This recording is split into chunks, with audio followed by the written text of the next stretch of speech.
de bendición, que eso es lo más importante. Bueno, pues como sabéis, hoy es domingo de Ramos, ¿vale? No os oigo otra vez, domingo de Ramos. Vale, o sea, aquí hay que despertar, ¿eh? Muy bien, pues no sé si habéis visto alguna palma por la calle de estas decoradas, ¿sí? ¿Vale? Es porque hoy las iglesias se llenan y sobre todo en el ámbito católico. Las familias ahí con los niños van con la palma y muy ilusionados. Y palmas realmente son muy, muy bonitas porque son decorativas y tal y tienen muchas formas. Y bueno, todo esto realmente viene de una historia de la Biblia. Y viene de cuando Jesús entró de forma triunfal en Jerusalén. ¿De acuerdo? Seguro que os suena la historia, ¿sí? Y bueno, como sabéis, esta noche pues ha sido luna llena y entonces a partir de hoy empieza la Semana Santa, ¿vale? Que nosotros estaremos en el retiro celebrándola. ¿Amén? Pues si me quieres acompañar y tienes Biblia, espero que de papel. En Mateo 21, del 1 al 11, encontramos esta historia.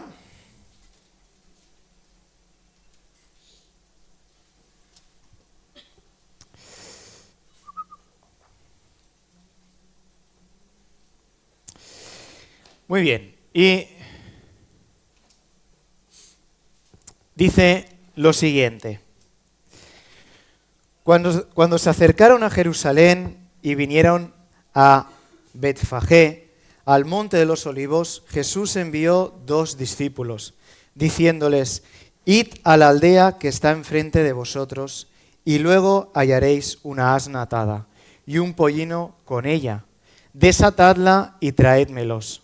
Y si alguien os dijere algo, decid: el Señor los necesita. Y luego los enviará.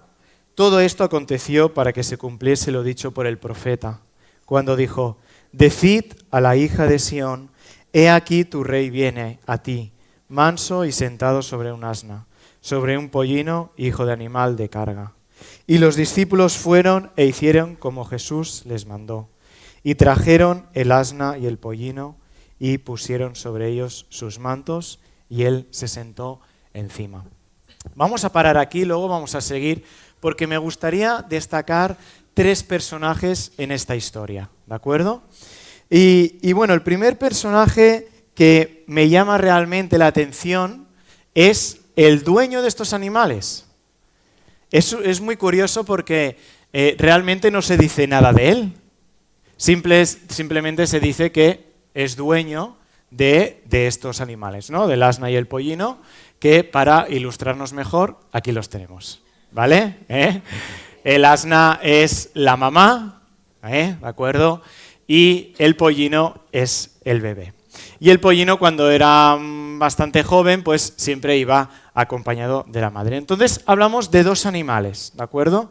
Y es importante, bueno, pues comentarlo porque realmente era un bien preciado en la época.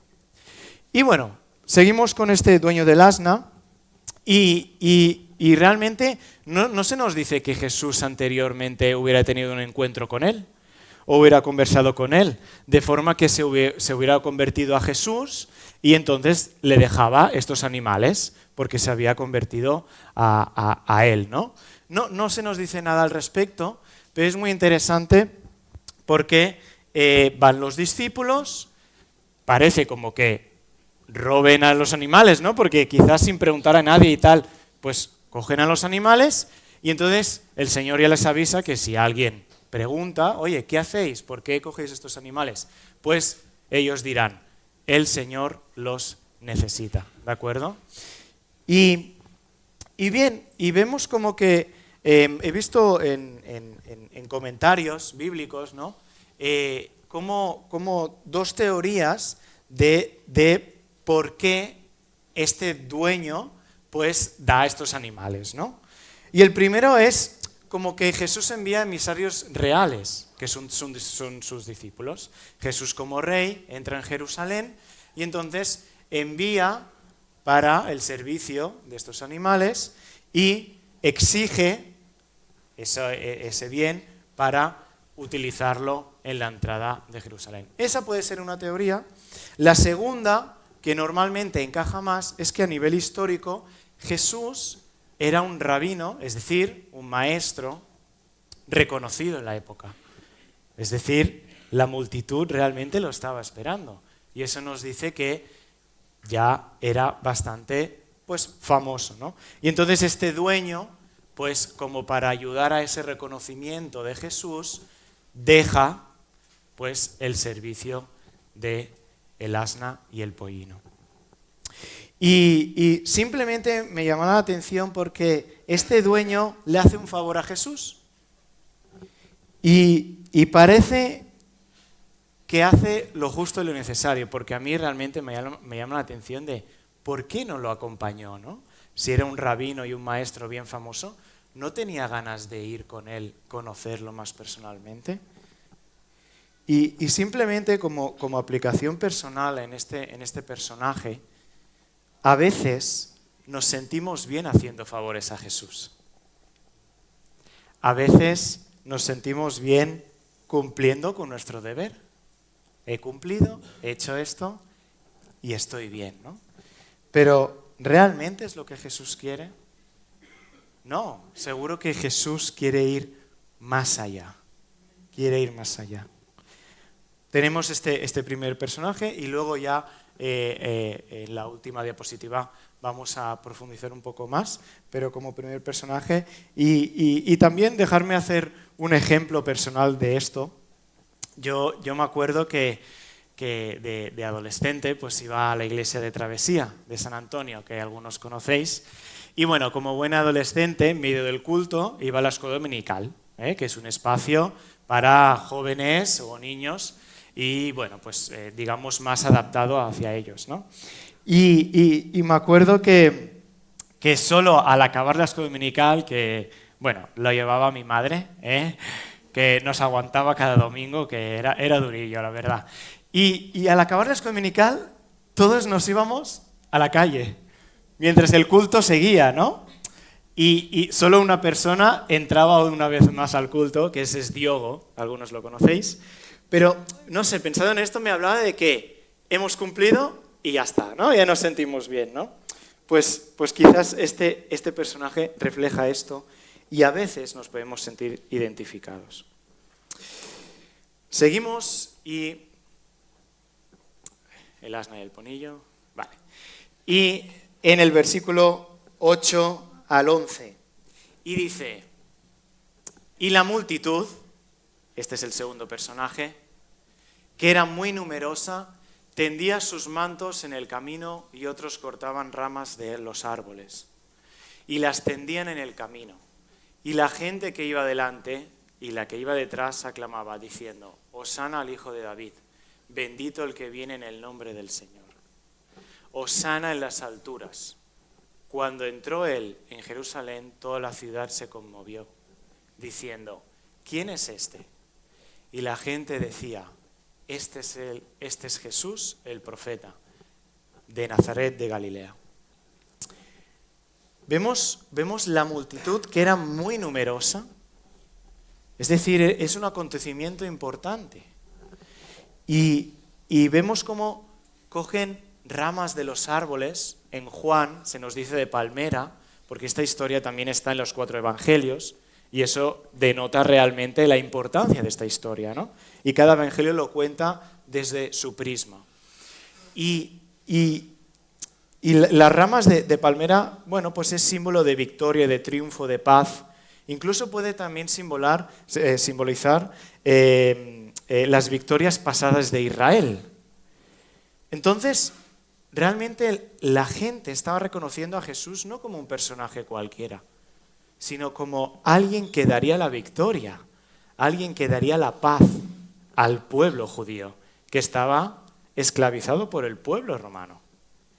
Luego se nos dice una palabra en hebreo que también se predicó en el aniversario de la iglesia, Xavi lo mencionó, dice Hosana. Hay algunas canciones también que que tienen ese título. Hosana, y significa sálvanos. Por favor, sálvanos. Esto es una palabra que realmente también sale en los Salmos, lo escribe David, y hace referencia al Mesías. Entonces, la gente le estaba diciendo a Jesús que era el Mesías, es decir, el Salvador. El Salvador que los venía a salvar del pueblo romano y vendría a establecer el reino de Dios. Y luego es curioso cómo dice, ¿no? El último versículo dice, ¿quién es este? Y la gente decía, este es Jesús el profeta de Nazaret de Galilea. Entonces, ¿es el Mesías? ¿Es un profeta que viene a proclamar el mensaje de Dios? ¿Qué es exactamente? Quizás pasa esto con la multitud, ¿no? Hay tantas voces que realmente no saben muy bien quién es Jesús, ¿no? Pero yo simplemente me quería preguntar, ¿dónde estaba esta multitud cuando Jesús estaba por ser juzgado ante Pilato y ante el pueblo? ¿Dónde estaba? Cuando la gente gritaba, crucifícale, crucifícale, que era un juicio horrible en la época, el peor de todos. ¿Dónde estaba esta multitud que decía, Hosana en las alturas, Hosana, hijo de David? Ya no estaba. Y pueden ser por varios motivos, pero uno de los motivos que quería destacar hoy es quizás las expectativas. El pueblo tenía unas expectativas y en la entrada triunfal de Jesús estaban muy alegres, estaban realmente esperanzados, ilusionados, pero cuando ven a ese mismo Jesús que va a ser crucificado, pues pensarían, este no es el Mesías, este no es el Salvador, nos ha fallado una vez más. Y bueno, creo que nos habla de cómo las expectativas es un arma de doble filo. Y a veces podemos tener nuestros pensamientos de cómo van a ir las cosas o nuestras ilusiones y realmente esperas y no sucede. Pero el Mesías sigue siendo el Mesías, ¿no? Y bueno, también como un ejemplo personal, yo en febrero cumplí 24 años y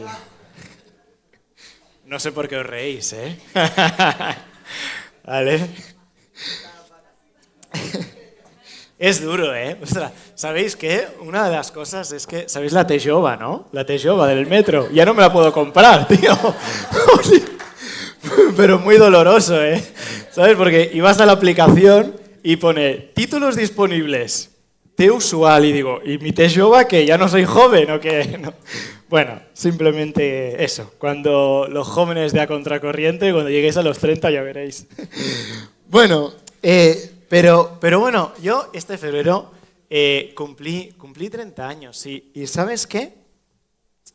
Cuando yo tenía 22, 23, a ver, que tampoco tengo mucha edad, pero bueno, a ver, iba en mi juventud en el Señor, gracias a Dios, JPC, la iglesia, y yo pensaba en mi mente, cuando tenía 28, digo, bueno, aún quedan 2 años para los 30, quizás llega lo que deseo, son los 30 años, ¿sabes? Cuando Jesús también, pues eso, está ahí en el ministerio y tal, ¿no? Los 30 años para el pueblo judío es muy importante, a nivel espiritual también es importante, ¿no? Y los cumplí y, bueno, aquí estoy, hola. No llegó las cosas que yo pensaba, realmente. Y bueno, con mi amigo Xavi, hemos hablado muchas veces, ¿no? De esas expectativas. Y al final dices, me rindo a ti, porque tú eres el Rey, tú eres el Mesías, eres el Salvador que todo lo controla y todo lo puede, ¿no? Y que realmente no cabe en mi mente, en mis ilusiones o expectativas. Y no sé qué estarás pasando tú, porque cada uno pasa lo suyo, sin duda. No lo sé, pero ten las expectativas de Dios, porque eso es la plenitud de gozo, sin duda. Muy bien, pues seguimos y aquí una representación. Y como tercer personaje tenemos en Marcos 11:11, esto no está en Mateo, está en Marcos, y me encanta cómo acaba. Cada evangelio tiene su detalle. Me encanta cómo acaba, dice, y entró Jesús en Jerusalén y en el templo, y habiendo mirado alrededor todas las cosas, es decir, sigo. Como ya anochecía, se fue a Betania con los 12. Y aquí está nuestro tercer personaje, que son los 12. Y aquí dice, ¿no? Y habiendo mirado alrededor todas las cosas, ¿acaso Jesús no tendría un mejor lugar para estar con toda la multitud que lo aclamaba? ¿Acaso Jesús no estaría en un lugar más de privilegio en Jerusalén, que es la ciudad más importante de Medio Oriente? ¿Acaso no cualquiera de la multitud estaría encantado de recibir a Jesús en su casa? Claro que sí. Pero Jesús, ¿dónde se fue? Se fue a Betania. Betania, que realmente ¿alguien la conoce? ¿Y por qué se fue a Betania? Y aquí es el punto donde quiero llegar en el día de hoy. Jesús se fue a Betania porque se fue con los íntimos. Se fue con los íntimos, con los 12. Jesús prefiere a los íntimos que alguien que le pueda hacer favores. Jesús prefiere a los íntimos, a los que están con Él, que alguien que lo pueda aclamar en un momento dado, que le pueda extender mantos. Y los mantos en la época también eran un bien muy preciado. Pero eso no le valía a Jesús. Jesús quiere ir con los íntimos, ¿no? Y Jesús decide pasar su última semana en la tierra, que es la Semana Santa, con los íntimos, con los 12. Y también en casa seguramente de Lázaro y de Marta y de María. ¿Y qué significa ser íntimo, no? ¿Qué significa? Realmente podría ser otra predicación, ¿no? Pero realmente es una respuesta que lo pensaba y me es difícil responder, pero porque es algo que se vive en el día a día. Es algo que quizás no se entiende, ¿no? Quizás en tu contexto de amigos, de compañeros de trabajo, compartes de Jesús y no te entienden. Y es totalmente normal, porque es algo que va más allá, es más profundo, ¿no? Y esto es lo mismo, ¿no? Ser íntimo de Jesús es un día a día, es un proceso. Es momentos de valle, momentos de montaña. Pero si uno está con Jesús en todos esos momentos, se va forjando esa intimidad. Y sabes, Jesús prefiere eso que cualquier otra cosa. Y aquí lo demuestra. Jesús está con sus íntimos. También los íntimos son aquellos que se apartan cuando todos están quizás juntos y está muy bien, pero hay momentos en que quizás el Espíritu Santo te llama a apartarte y a estar con Él. Eso es su íntimo. Una persona íntima es cuando Dios sientes que te cierra puertas y no la intentas abrir. Eso también es íntimo y esperas en su voluntad. Íntimo es cuando Dios llama a hacer alguna cosa que quizás tú no lo ves claro, pero tú dices, heme aquí, aquí estoy. Porque tú estarás conmigo, yo voy contigo, ¿no? Íntimos. ¿Somos íntimos? Amén. Claro que sí que lo somos. Es una iglesia íntima. Este viernes en el Supernatural, realmente, lo que decía Xavi ahora, ¿no? Las 3 horas, pero se nos pasaron rápido, porque estamos en intimidad, ¿no? Y adorando. Y me gustaría también repasar, hay una escena, bueno, aquí en la pintura ahí, pues reflejando ese camino de apartarse de toda la multitud e ir a ese lugar más reservado. Y ya para casi finalizar, pues hay una escena en que Jesús realmente hace muchos milagros, da muchas enseñanzas y la gente lo conoce. Y me encanta porque Jesús reúne a sus 12 y les pregunta una cosa, y yo creo que se lo pregunta porque le importa, ¿eh? Y dice: viniendo Jesús a la región de Cesarea de Filipo, preguntó a sus discípulos diciendo: ¿quién dicen los hombres que es el Hijo del Hombre? Le importa a Jesús lo que piense la gente de él, ¿no? Y los discípulos ellos dijeron, unos Juan el Bautista, otros Elías y otros Jeremías o alguno de los profetas. Pero mirar el giro que ahora hace Jesús. Atención, ¿eh? Porque le importa más esto. Él les dijo: ¿y vosotros? ¿Quién decís que soy yo? O sea, a Jesús le importa lo que dice la multitud, pero la multitud, es altibajos, ¿no? Es variante.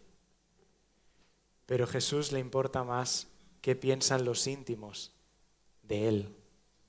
Y sentía que esta pregunta nos la hacía hoy a la iglesia, Jesús, que de alguna forma la hacía, ¿no?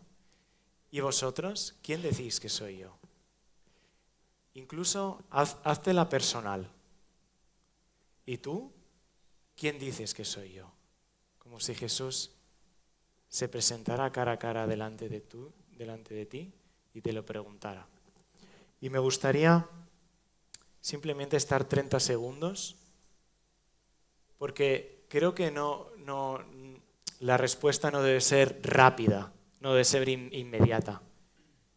Debe ser consciente, porque eso te hace íntimo, saber quién es para ti. Y me gustaría simplemente 30 segundos pensar en esta pregunta, cada uno. ¿Y tú? ¿Quién dices que soy yo?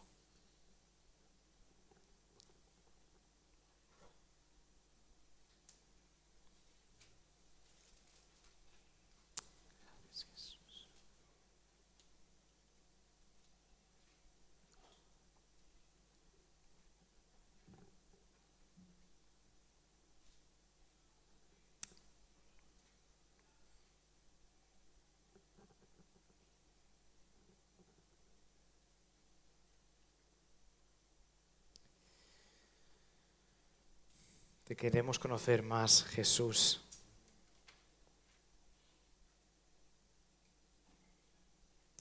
Y cada respuesta que sea revelada y íntima y profunda. Y a cada época la respuesta puede ser diferente, porque Jesús es todo. Pues espero que te hayas quedado con esa respuesta tuya. Y ya por último, me gustaría repasar pues los 3 personajes. Y como primero, el dueño del asna, ¿no? Quizás lo podemos conocer como simpatizante. Bueno, conoce a Jesús de cultura, tradición. Conoce a Jesús en la historia como rabino, como maestro. Y quizás te sientes identificado. Y Y Jesús quiere ir más allá contigo. Y bueno, pues ahora después del mensaje, la alabanza o no sé, o en tu casa, puedes hacer una oración de fe, decir, Señor, creo en ti, perdona todos mis pecados, tú moriste por mí en la cruz, me has reconciliado con Dios, yo te quiero conocer. O si necesitas quizás ayuda o no entiendes muy bien el significado de esto, pues puedes preguntar a Xavi, a Alicia, los ancianos que han salido aquí, a Irra y Esther también, que han salido aquí y los conocéis, pues también preguntarle a ellos. Pero no te quedes simplemente haciendo un favor o yendo domingo a domingo, si eres un familiar quizás. No te quedes en la superficie. Y como segundo personaje tenemos a la multitud. Y la multitud conoce a Jesús como Mesías, pero con condiciones. ¿Qué expectativas tienes? ¿Qué ajuste, qué reajuste debes hacer con Dios? Debo hacer con Dios. Yo me pongo el primer ejemplo, porque sí, porque lo he vivido bastante y es un proceso de entrega, esa oración de entrega. Señor, me rindo, aquí estoy, me rindo, haz lo que quieras. Y ahí es cuando Dios empieza a trabajar. Y tendrás un gozo mucho mayor de lo que esperas. Y por último, los 12 conocen a Jesús como íntimo. Íntimos. Y gloria a Dios por todas las victorias que has alcanzado. Gloria a Dios por cómo te has hecho raíces en la iglesia. Gloria a Dios por todo el servicio que estás dando. Gloria a Dios por toda la bendición que transmites a otros. Gloria a Dios. Pero Dios siempre en cada etapa tiene un llamado, tiene un mensaje. ¿Y cuál es el siguiente paso? En este abril de 2025, en esta etapa, ¿cuál crees que es el siguiente paso? ¿Cuál crees que es lo que Dios te está llamando? Y quizás a veces hacemos oídos sordos y no queremos escucharlo, pero en el fondo tú lo sabes. Pero sabes, permíteme decirte, y te lo digo por experiencia, hasta que no cumplas ese llamado, sea grande o pequeño, no estamos hablando de llenar estadios o no, sea grande o pequeño, tú sabes. Hasta que no lo hagas, no estarás bien del todo, no acabará de arrancar la cosa. Ríndete, confía en Él, Él tiene lo mejor. ¿Cuál es el siguiente paso íntimo? Hay más, siempre hay más, ¿no? Dios nunca se acaba. Así que no sé si te puedes identificar con alguno de estos personajes, pero da el paso de hacer una de estas 3 oraciones y Dios, sin duda, que va a responder. ¿Amén? Amén. Pues oro un momento y gracias, Jesús, conoces el corazón de cada uno y te pido, Espíritu Santo, que hoy sea un día de entrada triunfal, Señor y Padre, a cada corazón.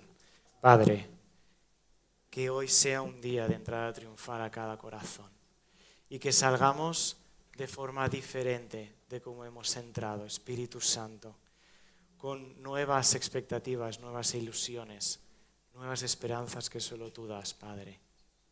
Sé tú haciendo lo que tú quieres y te entregamos este tiempo de adoración y lo que tú dispongas. Demos el paso, Señor. En el nombre de Jesús. Amén.